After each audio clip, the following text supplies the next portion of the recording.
Hey everyone, Jake Dieck with Pyxis Lab here, and today I wanted to introduce to you the ST-500W stainless steel PTSA sensor that was uniquely designed to fit into the WALCHEM and alternative fluorometer T assemblies.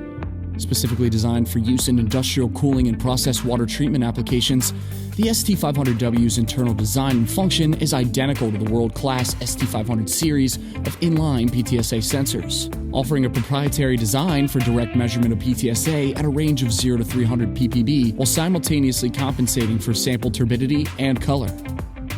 The ST-500W design allows for a drop-in installation fitting with both the WALCHEM T design as well as alternative T systems commonly used in the water treatment industry. This stainless steel smart sensor offers a combination of 4 to 20 mA and RS-485 Modbus output signals in an 8-pin cable format, arriving equipped with a 1.5-meter bulkhead cable and flying lead cable, ensuring rapid wiring to any microprocessor controller, PLC, or DCS system. The ST-500W can be monitored, configured, calibrated, and more with the uPyxis app when connected to the MACR Bluetooth adapter.